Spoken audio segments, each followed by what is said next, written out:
Okay, so we've gone live. Don't normally go live. I thought I'd try out going live. That would be cool. What I'm doing today is I'm just doing a little update on how things are going, and I'm going to change the strings on this guitar. I've got a gig tomorrow, and I'm using the trusty ironing board, as you can see here, which makes a great little place to do work on my guitar. Just change the E string. What I always do, I always use my little string winder. This is probably the most used tool in my toolkit.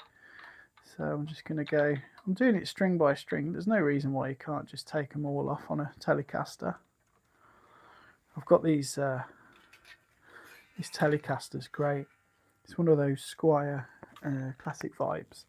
And I really like it because it's not very show-offy. It's got a cool colour. It's got a cool specification. It's really got that sort of 60s telly vibe that I want. That slabby rosewood fretboard. Well, Indian laurel. I've done some upgrades that I've put Seymour Duncan quarter pounds on. I really was toying with going for noiseless pickups, and I was also looking at some other options, but the quarter pounders I've tried before, and I've really liked them. The other thing is I play humbuckers a lot and P90s. In fact, P90s is my favourite sound. When you're doing sort of multi-purpose gigs, P90s aren't to everybody's taste and everything's taste. So unfortunately, so sometimes I have to take something else, and this is perfect because it's affordable, replaceable, not a showy offy guitar by any means, but looks cool to Joe Public. Most people think it's $1 million. I genuinely really love the guitar. I really love it. I play it a lot. It does the Telecaster thing for me. Look at this. When I was taught to do this, I went to a guitar shop in Tamworth called Music Makers. There's a guy there called Martin Kelly, and a bit of a mentor when I was younger, and showed me that little trick. So you pull the string down a couple of frets, and then this is what I like about this. It's got those old tuning pegs where you can stick it into the machine head and then wind it. I really like that. I don't know why. I don't think it does anything extra. It doesn't lock or anything. I just like it. I think it's cool. Sometimes you can just love mechanisms, and I really like motorbikes. I think they're genius. There's something like that about it.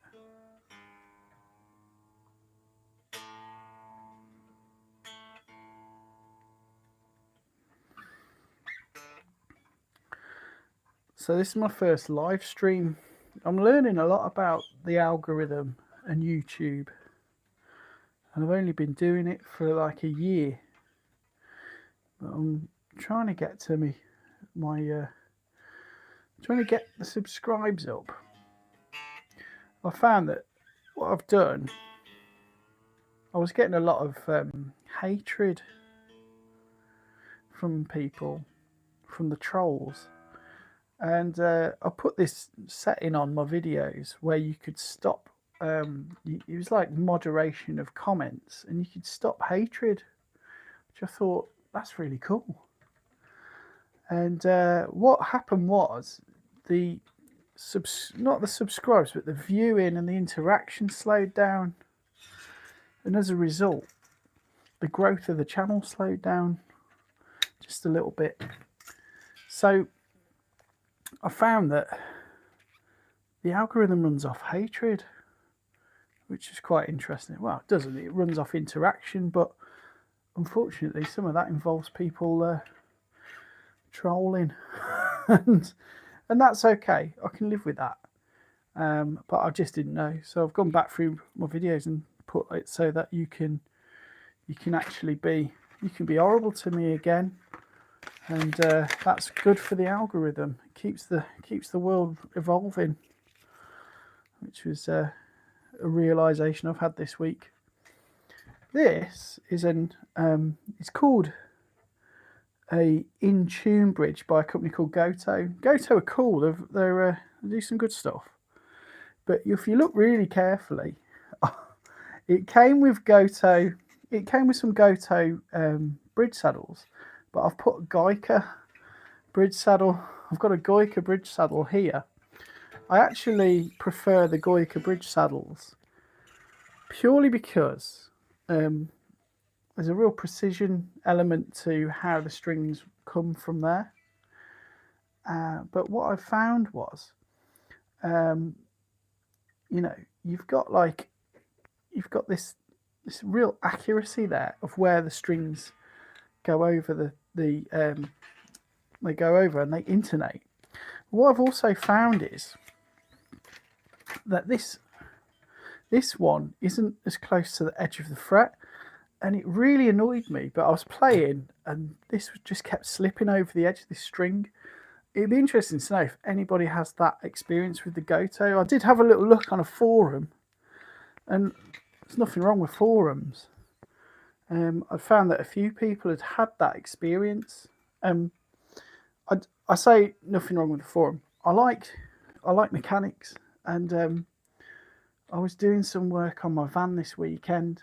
I've got a new van, which is a transporter, and I was really fortunate to. I've had an old transporter for years, and it's my original transporter was about 23 years old. I've been keeping it on the road, and it takes a lot to keep something like that on the road. You have to kind of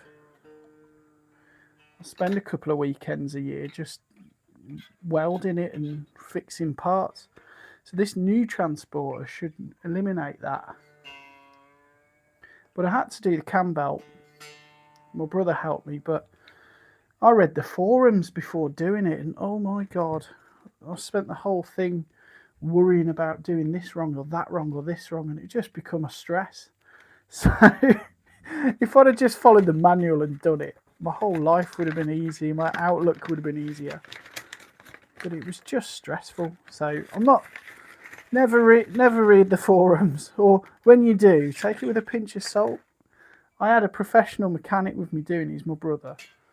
I love him to bits. He's very helpful with things like that as well. So we just had a good time, really, and listened to some music.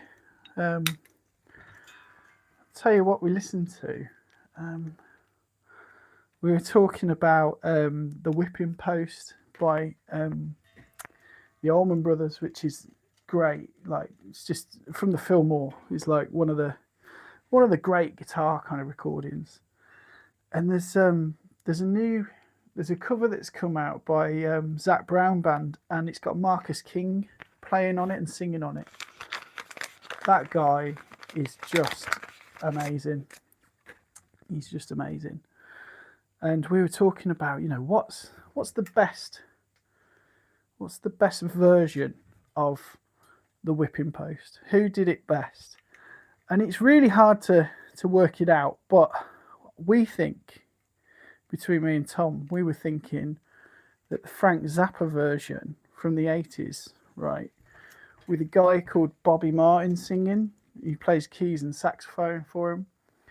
And we were like, yeah, Bobby Martin's versions, and it might be to do with that being the first version we'd heard and the nostalgia that comes along with it, because that tends to be how it goes with music. But the cool thing is, right, we basically, I then Googled Bobby Martin, because I thought, I wonder what Bobby Martin's doing right now, because you can do that. And it turned out that Bobby Martin was playing a gig in my hometown 2 days later. So we were like, what? So Bobby Martin was doing a gig with a Frank Zappa, sort of like a cover band that played Frank Zappa stuff. And the band was called those treacherous cretins, which is named after a Zappa song. And what this band does is they will get ex Frank Zappa band members on board. They're a British band, sort of like UK based. They all look quite young as well. I think they're like a university sort of, let's start a Zappa tribute band, which is a great idea. I wish I'd have done that. And they sort of go around playing crazy hard music. And Bobby Martin sort of joins them for the tour and leads on a lot of how they do things. So yeah, like literally 2 days later, there we are watching Bobby Martin sing the Whipping Post, which was pretty cool. Oh, let's get this G string on. So I'm getting ready for a gig tomorrow, and it's a 60th birthday party for a friend of one of our singers in the band in Bespoke. So Bespoke's like it's like a soul band. We play the Jam House and stuff. And it's in London, in a place called Ilford. And we've got to get there for 11 o'clock tomorrow, which is like, we need to be there about 11. There's no sound engineer. There's just a DJ with a big system, which is a classic. So we've got to get there, use our own mixing desk. They're going to use my mixing desk. My mixing desk is a 25-year-old Soundcraft Spirit console, which has got about 16 channels and some auxiliaries. But when you're doing a gig, you don't want to be thinking about the sound. So we've got to mic it up, set everything up. We're allowing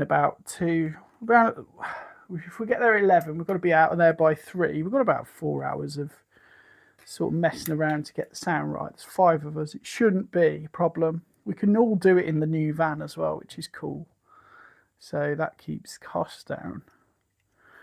But we have this thing in London. If you drive near London, you have to pay. I think it's called the ULEZ. I've never paid a ULEZ before. I've never had to drive myself since they've had the ULEZ. I used to have a residency in London years ago before the ULEZ, and I would finish lecturing at the college that I worked at on a Friday. I used to finish lecturing about 2 o'clock, and I'd drive to the Park Plaza Hotel, which is right opposite Tower. It's right opposite the House of Parliament. You can see Big Ben out the window when you're playing. It was pretty cool. And I'd drive all the way. This is back when it was worth doing. So I kind of leave work, pick up my mate who was the saxophonist. We'd go down and play with this singer. We'd do 3 50-minute sets. We get there at 7. That's how much of a drive it was, just because of the traffic. So you get there at 7.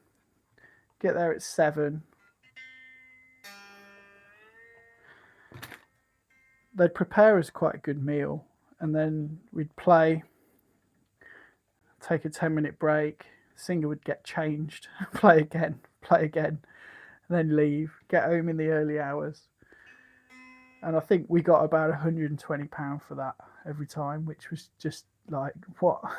£120. If you think about that now, this must have been 2008, something like that. 2010 it was. So it wasn't a huge amount at the time, but because it was every week, I used to see it as like a good bit of income. And I used to it used to only cost me about, between me and the sax player, we put like £15 in each for fuel, and that was everything sorted. But times have changed. So I did that for about a year. So that was the last time driving around London. Never since, I've always been on a tour bus or something, so I've not had to like go driving in. It's a right nightmare. I wouldn't recommend it. So we've got to get there, we've got to set up. We've got to do our own sound. I bought a wireless system for the guitar so I can go out the front and point at people say you need to turn up or you need to turn up. And we're not going to use an amp, so I'm going to use, I've built a little pedal board for it. I've got my Woodrow, and into that I've just got I've got my Vox wah, and then I've got my HX effects pedal. So I'm keeping all of those things separate, so I haven't got any kind of single point of failure. And I'm just gonna, because I'm going to be focusing on doing the sound, it's going to be a bit of a headache. What's really funny about this gig, the client had sent the singer a set list, basically a Spotify playlist of music they liked, and it's been, this week I've gone back to work at the college where I work, and she'd sent it me on Tuesday, and I saw this list of songs, and I was like, oh my god, I've got to learn this. It was about 12, 13 songs. So I was like, cool, that's all right, I can work it out. But there's no charts anywhere, so for this stuff, apart from one of them. So I mapped everything out when I got it, and I was like, yeah, I can do this. I'm ready to rehearse it, which we did last night.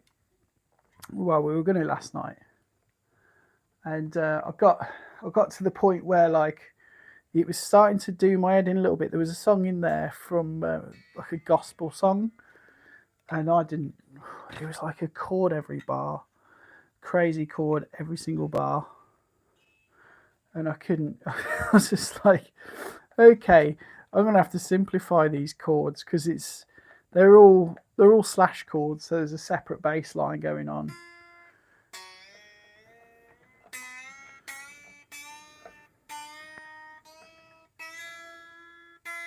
There we go.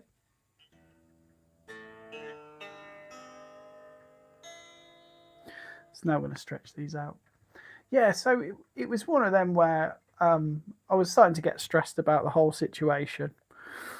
And I think it was pointless, because when we got to rehearsal, we all agreed that maybe we could we've got a set that we've been doing and it's established and we can play it out of muscle memory, and with all the things that are going on, we don't want to be roasting. We don't want to be trying to get through this gig and, grab all these extra songs that we've frankly not really, established, and they're dropped in on us last minute. And they like our set because they booked us on what we do. So I didn't have to learn all them songs at all. But at least I know them now. And there were some cool tracks. There's a cool one. There's some cool kind of 70s-y, funky things going on. Right, what I'm going to do, I'm just going to take a guitar as a reference. That's my Les Paul. There you go. Tune it a little bit like that.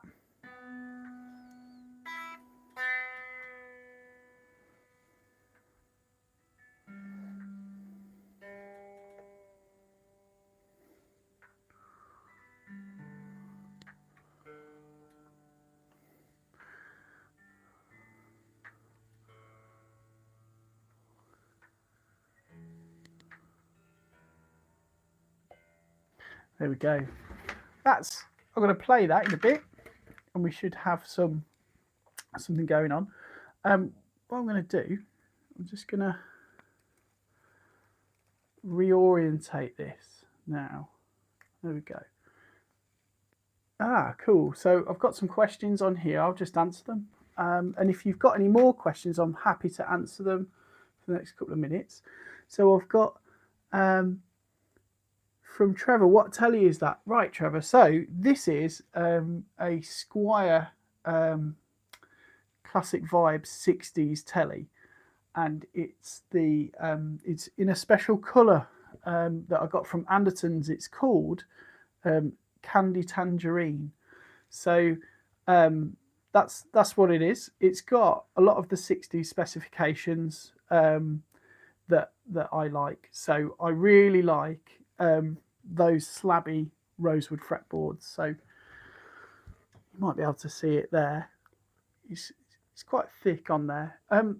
I say it's a slabby rosewood fretboard. It's actually made of Indian laurel, but I really don't know what the difference is personally. It's not as dark as rosewood normally is, but it does feel like it. It's got those cool like reflective markers that you get on 60s instruments, and yeah, standard. It's a really good guitar. It's got the classic kind of tuners and stuff. I would say they can be a little bit stoppy when you're tuning them, but it doesn't really bother me. The other thing that happens with these guitars, these can drop out when you first change the strings. But I did a video on sort of like how to fix that issue. So yeah, so just a little fun fact. I went to a guitar shop in Skegness the other day, not Skegness, Horncastle, and they had a 1960 telly, a real one, and it was just probably the best, one of the best guitars I've ever played. Right, what's my favourite guitar? I've got two favourite guitars. My electric guitar, that's my favourite, changes, right, boys, this. At the moment is this. So this is a, it's actually a Les Paul Studio Tribute. They only made these ones for a little bit of time. It's got quite a chunky neck compared to my other one, my other Les Paul. It's a gold top and it's got these P90 pickups. It's pretty stock, this one. I put a brass ABR one Faber bridge on, and I've put the old school tuners on it, and that's it. It's it sounds amazing, and it just makes me feel warm and fuzzy when I play it. I have got another guitar that I'll never get rid of. It's my PRS McCarthy. I like that, but it's less vibey, I think, than my other, like my Gibsons and the Fender stuff. My other favourite guitar though is my Taylor, which is downstairs. It's a 414 CE. It's a really cool. It's just a big acoustic guitar. It's awesome. Oh yeah, cheers. Yeah, it is a beauty. It's amazing how I got it as well. Like, I can't believe I got it. I wanted one of these. Long story short, like, I always wanted one of these. I had a friend with one for sale, and he'd sold it before I could really get to it. But he had a guitar store, and I'd ended up going in and getting this one, which I really liked. It's just a standard from 2007. This is really nice, but I've always been in pursuit of this guitar for years, really. And I went to a guitar show and worked on this guy's stand for him just to help out, really. And I was trading some guitars up, and I managed to trade my way to this. And Harry literally showed up. He said, "I've got something for you." And he'd done this trade where he'd got like 3 or 4 guitars, including like some really old ones, some like I think it was a '63 Gibson ES 125 or something like that. It's like one of those arch toppy ones. And I managed to get this I traded it in for my Silver Sky SE and one of these other guitars that I traded. But I think financially it wasn't a lot. It was like worth about £600, pounds. But it was, I'm really happy with it. I love it. So yeah, it sounds great. It's just like, literally goes on and on forever. So yeah, it's the one that I just worry about if it got taken off me, really. It's that good. I want someone to mug me over it. But yeah, that's cool. Right. Is there any other little questions that anybody has? I can't plug in the gold top at the moment because I've moved everything out of here for now. But I'll do another live stream in the next week or so. So it's my first one that I've ever done. So it's cool to see that people are on here. And I'll catch you all later. Cheers. Thanks for watching. I don't know how to stop a live stream. This is like literally learning the ropes. Cheers. Thank you.